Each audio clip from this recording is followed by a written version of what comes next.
Hello students, let's start with our next topic, gamma decay, or what are the selection rules regarding gamma decay.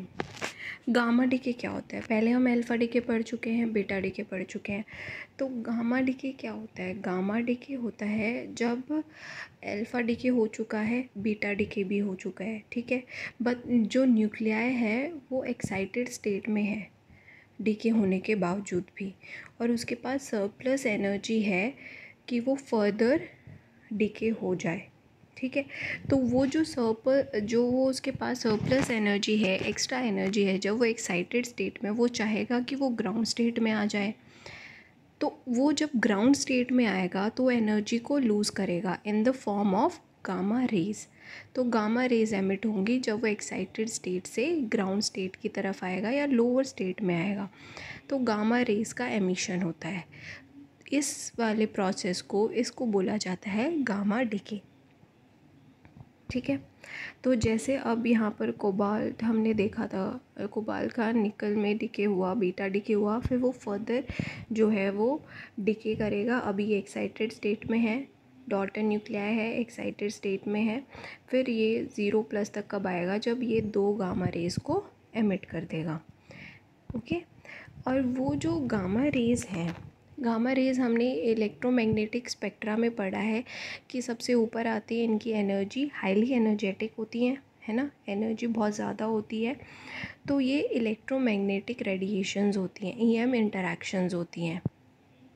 तो gamma DK जो होगा वो week interaction के through नहीं, EM interaction के through होता है, ये ध्यान रखना है हमें, ठीक है।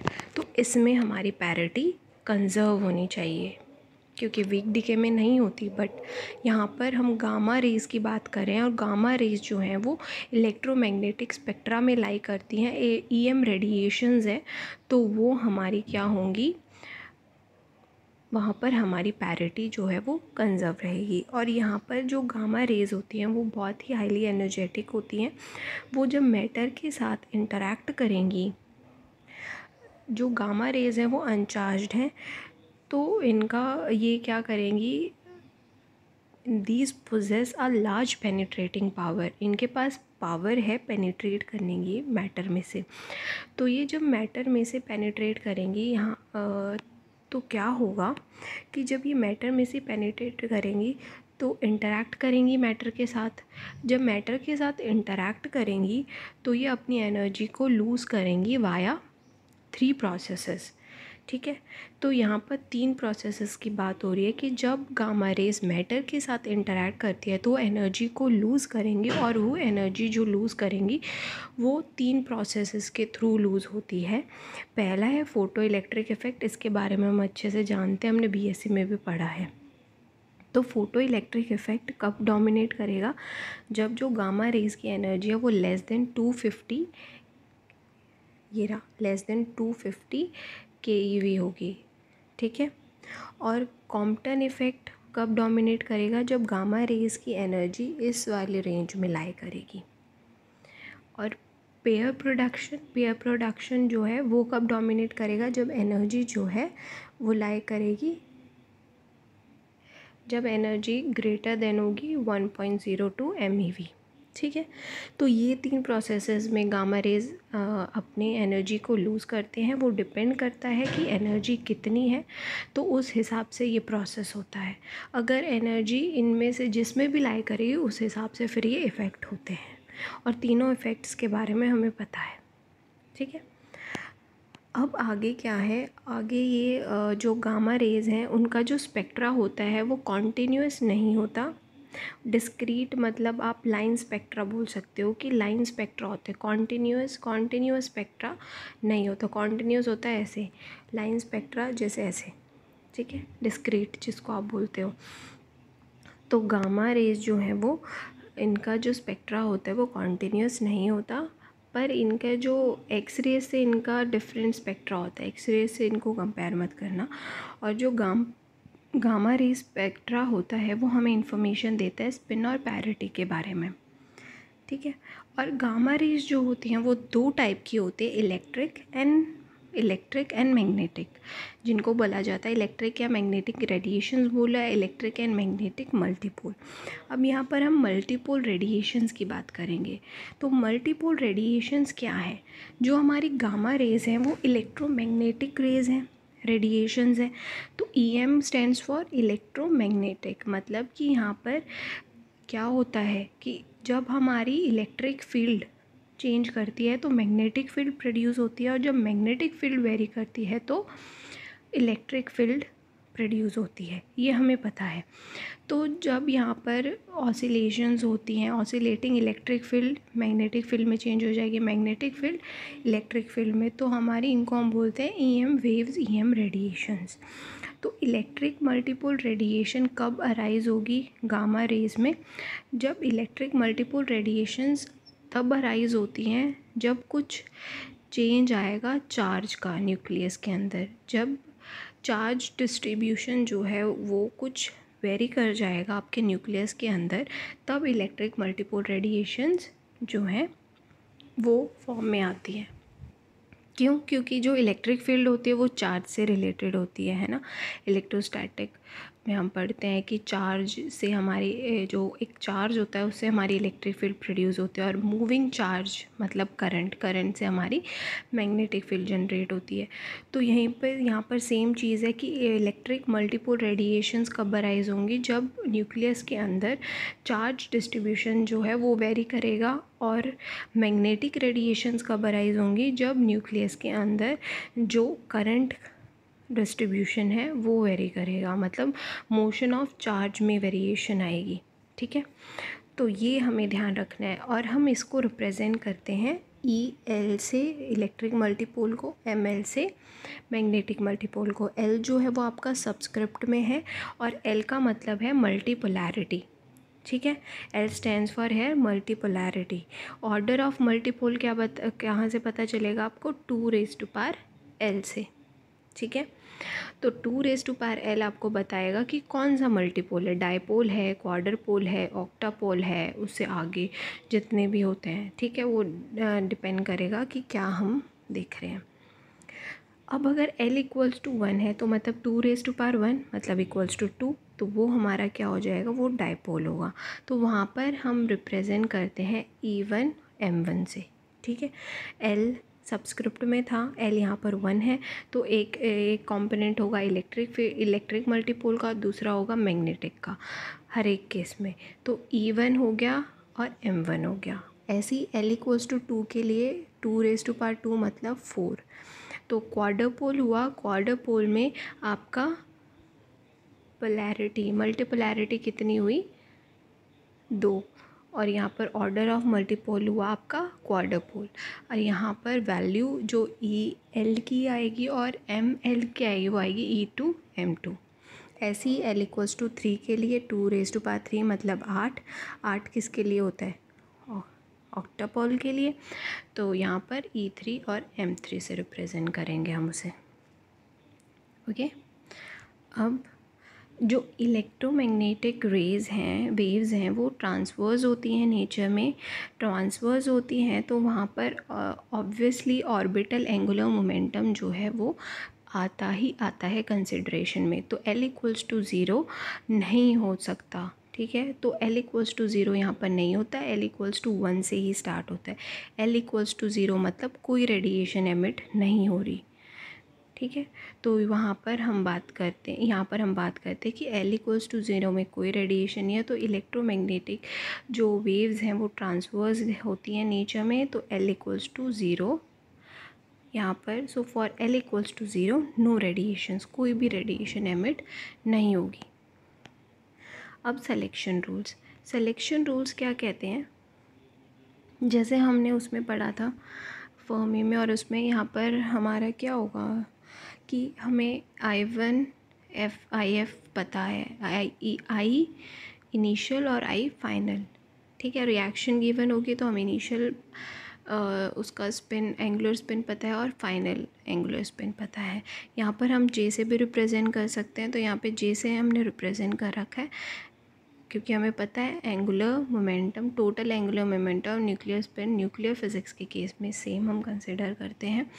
तो यहाँ पर जे आई और जे एफ, मतलब अगर इनिशियल स्टेट ये थी तो फाइनल ये हो जाएगी, है ना। जब डीके होके आएगा ऊपर से नीचे होके आएगा, तो इनिशियल स्टेट ये हुई, फाइनल स्टेट ये हुई, इसीलिए नीचे वाली को हम फाइनल मानते हैं, क्योंकि गामा रेज कब एमिट होंगी, जब एक्साइटेड स्टेट से वो नीचे वाली स्टेट में आएगा तो गामा रेज एमिट होंगी। यहाँ पर ये जो जे आई माइनस जे एफ से जे आई प्लस जे एफ, ये हमें एंगुलर मोमेंटम की एल की वैल्यूज़ बताएंगे, मल्टीपोलैरिटी की वैल्यूज़ बताएंगे, ठीक है।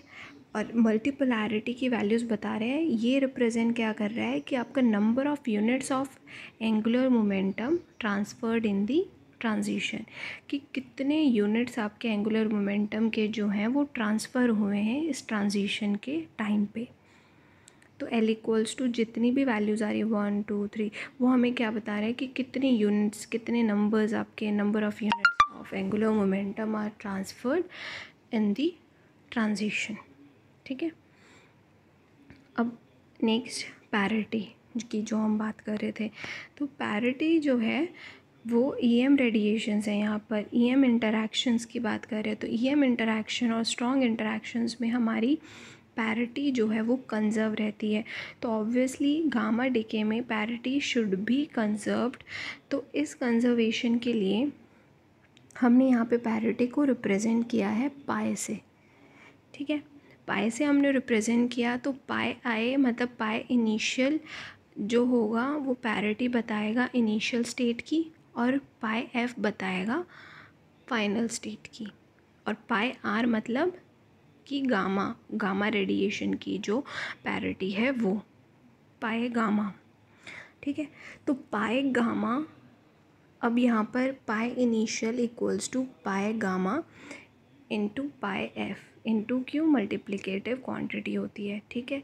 तो पाई इनिशियल हमेशा इक्वल होना चाहिए पाई गामा इंटू पाई एफ के। और पाई गामा को हमने कैसे रिप्रेजेंट किया है, पाई गामा इलेक्ट्रिक मल्टीपोल के लिए होगा -1⁻L, और मैग्नेटिक मल्टीपोल के लिए होगा -1⁻L+1।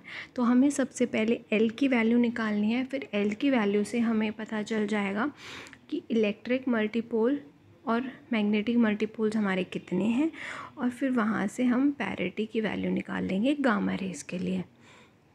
तो यहाँ पर सब्सटीट्यूट कर दिया हमने ऊपर वाले इक्वेशन में पाई गामा की वैल्यू, ठीक है। Pi initial equals to -1⁻L pi F for electric multipole, और pi initial equals to -1⁻L+1 for magnetic multipole into pi F, okay.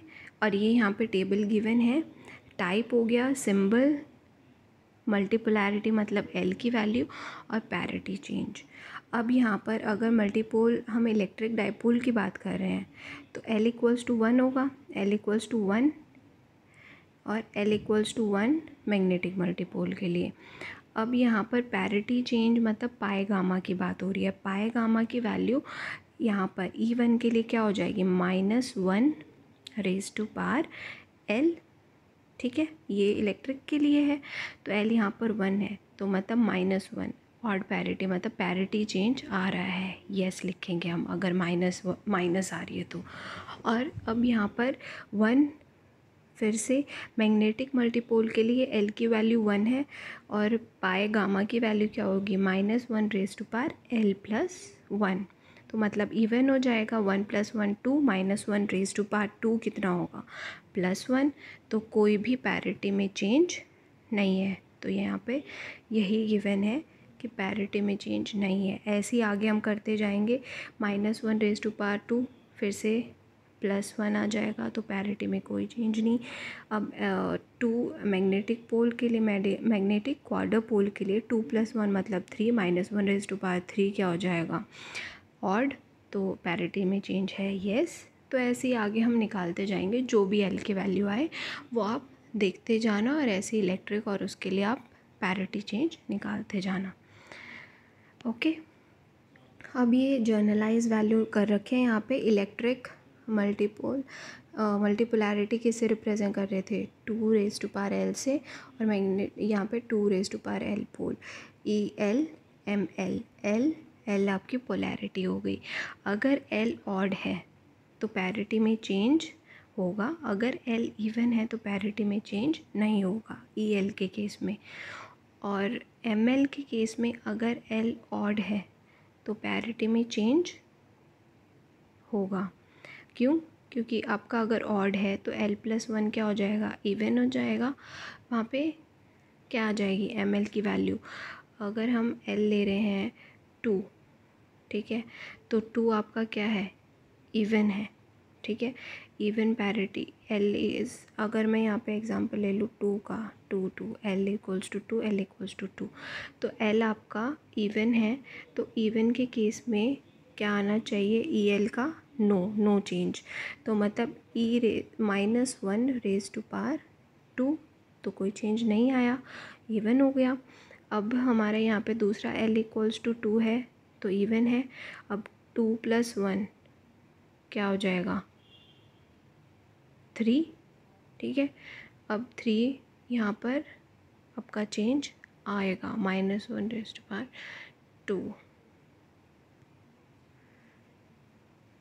तो ये आपको बस ये ध्यान रखना है कि ML की वैल्यू जो है वो L+1 लेंगे हम, और उसमें हम लेंगे पैरिटी। पैरिटी क्या बताती है हमें, पैरिटी हमें पता चलेगी गामा R की वैल्यू से।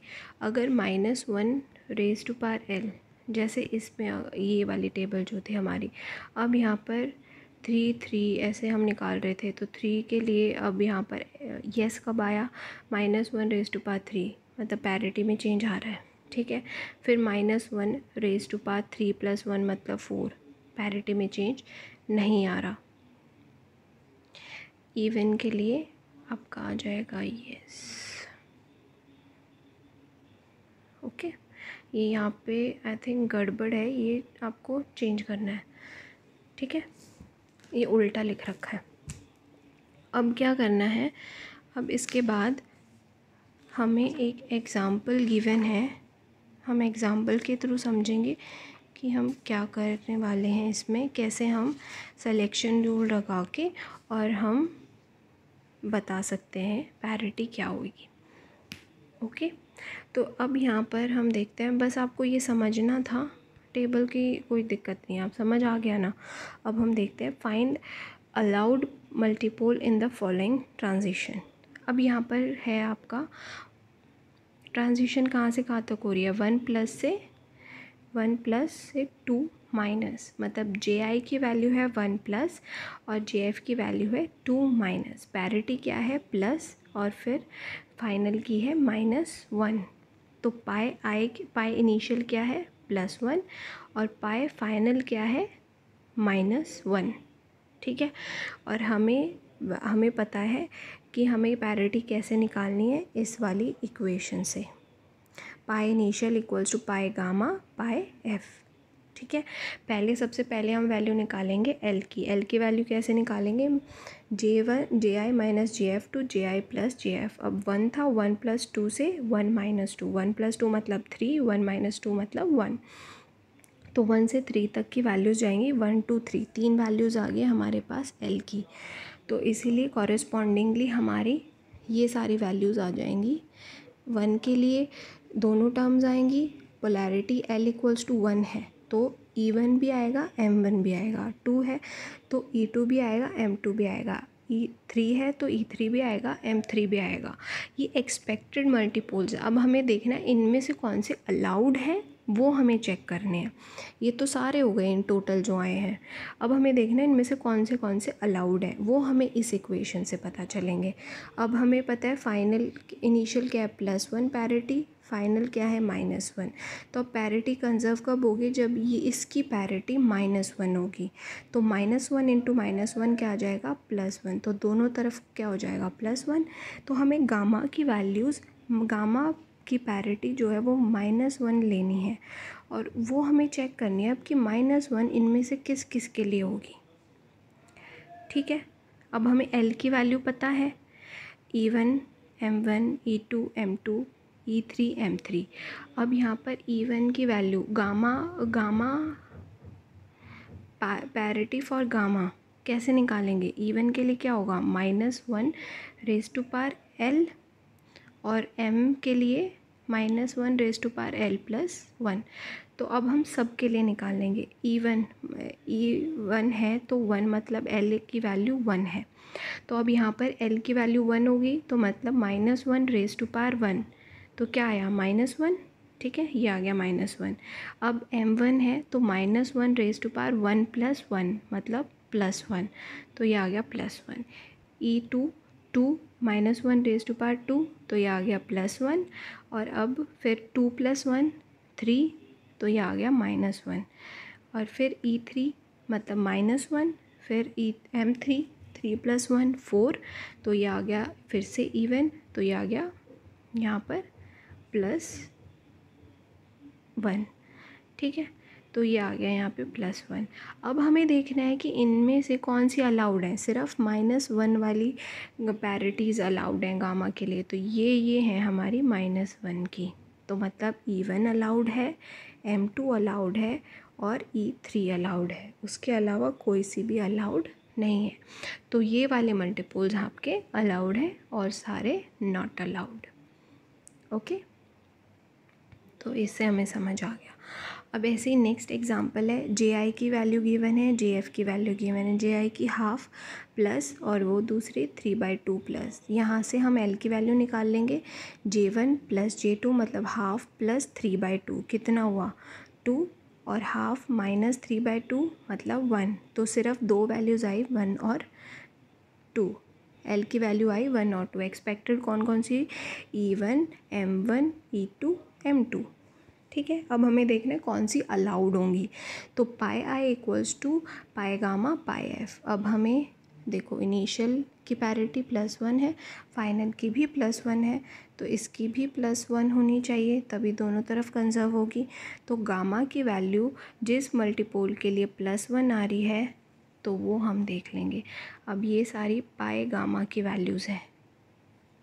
ऐसे ही 1 के लिए हमें पता है -1 रेज़ टू पावर 1 मतलब -1, और इसकी होती है +1, इसकी होती है +1 और इसकी होती है -1। ठीक है, 2 + 1 3, तो वो आ जाएगी -1। इनमें से फिर अब अलाउड कौन सी है? हमें कौन सी वैल्यू चाहिए? +1 की चाहिए, तो M1 और E2 ये अलाउड है आपकी। ऊपर ये दो अलाउड नहीं है, फर्स्ट एंड फोर्थ। ओके, तभी आपकी पैरिटी कंजर्व होगी। ऐसे होते हैं ये क्वेश्चंस। अब नेक्स्ट, अगर आपको सिर्फ ऐसे गिवन हो H 11/2 से D 5/2 में जा रही है, तो अब हमें पता है कि H हमें L की वैल्यू दे देगा, D भी हमें L की वैल्यू दे देगा। H 11/2 मतलब नीचे वाली जो वैल्यू होती है वो आपकी ये होती है J की वैल्यू, और ये होता है आपकी L की वैल्यू बताते हैं। H के लिए L की वैल्यू 5 होती है और D के लिए L की वैल्यू 2 होती है। SPDFH, ठीक है, ऐसे आते। तो ये वैल्यू आ गई हमारी। फिर यहाँ पर हम निकालेंगे, तो H की वैल्यू L = 5 एक मिनट, SPDFGH 0 1 2 3 4 एंड 5। ठीक है, तो यहाँ से हमारी वैल्यूज़ आ गई H की, ये होगी H की वैल्यू, L की वैल्यू, और ये हो गया आपकी D के लिए L की वैल्यू। ठीक है, और J की वैल्यू हमें गिवन है 11/2 और 5/2। अब यहाँ से हम क्या निकाल लेंगे? यहाँ से हम निकाल लेंगे इनकी JP वैल्यू। ओके, तो यहाँ से हमारी पैरिटी निकल जाएगी। पैरिटी कैसे निकालते हैं? -1 रेज़ टू पावर L, तो -1 रेज़ टू पावर 5 क्या हो जाएगा? ऑड, और -1 रेज़ टू पावर 2 क्या हो जाएगा? इवन, मतलब +1। तो ट्रांजिशन कहाँ से कहाँ तक हो रही थी? H 11/2 से D 5/2। तो D 5/2 आपका फाइनल है और H 11/2 इनिशियल स्टेट है। तो इनिशियल स्टेट की पैरिटी है -1 और फाइनल की पैरिटी है +1। ठीक है। तो अब यहाँ से हम जे से वैल्यूज़ निकाल लेंगे एल की। 11/2 प्लस 5/2 से लेके 11/2 माइनस 5/2। तो एल की वैल्यूज़ आ गई आपकी ये इतने सारी। ओके, ये हो गया आपका ट्रांजिशन। अब हमें गामा रेस के लिए पैरिटी चेक करनी है। तो इक्वेशन क्या है, pi initial equals to pi gamma into pi final. Final की पैरिटी क्या थी, +1, और इसकी है -1। अब हमें क्या चाहिए, -1 चाहिए, क्योंकि इस तरफ राइट हैंड साइड क्या है आपका -1। तो यहाँ पर आप -1 लोगे तभी दोनों तरफ इक्वल आएगा, माइनस इंटू प्लस, तो माइनस, तो ये आ जाएगा -1 इक्वल्स टू -1। तो पैरिटी कंजर्व हो जाएगी। इसका मतलब गामा की पैरिटी जो है वो आपकी क्या होनी चाहिए, -1। तो अब -1 कौन से केस में आएगी वो हमें चेक करना है। तो -1 जिस मल्टीपोल के लिए होगी वो आपके कंसीडर हो जाएंगे। अब देखो E3 M3, M4 E4, E5 M5, E6 M, ये सारे आपके एक्सपेक्टेड होंगे। अब देखना है कौन से अलाउड हैं। तो अलाउड कौन कौन से होंगे, जहाँ जिनकी वैल्यू -1 आएगी।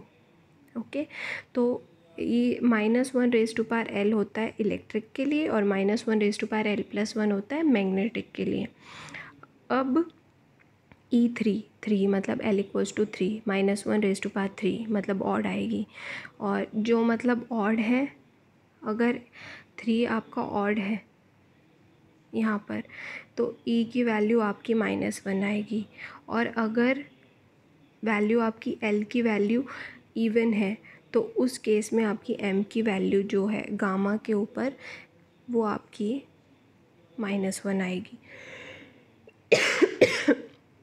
क्यों, क्योंकि अब यहाँ पे चेक करो 3 हो गया, तो 3 -1⁻3 -1 आ जाएगी। 4 -1⁻L+1 होता है मैग्नेटिक के लिए, मतलब 4 + 1 5। 5 के लिए -1⁻5 मतलब ऑड, ठीक है, -1⁻L+1। तो 3 + 1 4 नहीं होगा, M3 एग्जिस्ट नहीं करेगा। फिर आ गया, अब हम M के लिए चेक कर रहे हैं फ़िलहाल, तो पहले M के लिए चेक कर लेते हैं। फिर आ गया 4 + 1, 4 + 1 मतलब 5, तो -1⁻5 एग्जिस्ट करेगा। तो M4 की वैल्यू है, तो ये रही M4 की वैल्यू। फिर 5 + 1 6 नहीं एग्जिस्ट करेगा, इवन आ गया। फिर 6 + 1 7, 7 होगी -1⁻7 तो एग्जिस्ट करेगा, तो M6 है, ठीक है। फिर 7 + 1 8, 8 फिर से इवन आ गया तो एग्जिस्ट नहीं करेगा। फिर M8, 8 + 1 L की वैल्यू 8 है, 8 + 1 9, फिर से ऑड आ गया, तो -1⁻9 फिर से -1, तो M8 एग्जिस्ट करेगा। ऐसे ही फिर -1⁻L किसके लिए होता है, इलेक्ट्रिक के लिए, तो E⁻3 करेगा एग्जिस्ट, -1 वैल्यू आ जाएगी। 4 पे नहीं, 5 पे यस, 6 पे नहीं, 7 पे यस, ठीक है। तो 7 आ गया, 5 आ गया और 3 आ गया, ये आपकी एक्सपेक्टेड है। अब कुछ कंक्लूजन्स हैं, ये हमारे एग्जांपल्स हो गए। कंक्लूजन क्या है, जो ट्रांजिशन प्रोबेबिलिटी होगी वो डिक्रीज़ कर जाएगी विद इंक्रीज़ इन मल्टीपोलैरिटी। मतलब आपकी अगर L की वैल्यू जैसे जैसे बढ़ती जाएगी ट्रांजिशन प्रोबेबिलिटी घटती जाएगी। तो L की वैल्यू अगर 2 है, 3 है, 3 की जो ट्रांजिशन प्रोबेबिलिटी है वो कम होगी एज़ कम्पेयर टू 2 की ट्रांजिशन प्रोबेबिलिटी ज़्यादा होगी, क्योंकि उसकी L की वैल्यू आपकी कम है। ये इन्वर्सली प्रोपोर्शनल है। और अगर मल्टीपोलैरिटी गिवन है इलेक्ट्रिक फील्ड और मैग्नेटिक फील्ड के लिए, मतलब इलेक्ट्रिक मल्टीपोल और मैग्नेटिक मल्टीपोल के लिए, तो जो ट्रांजिशन प्रोबेबिलिटी है इलेक्ट्रिक के लिए ज़्यादा होती है हमेशा एज़ कम्पेयर टू मैग्नेटिक। तो EL की वैल्यू हमेशा ज़्यादा होगी ट्रांजिशन प्रोबेबिलिटी की एज़ कम्पेयर टू ML। तो मतलब हमेशा जो है, अगर हमें E1 गिवन है और M1 गिवन है तो E1 के चांसेस ज़्यादा हैं, E1 is more probable then M1। ठीक है।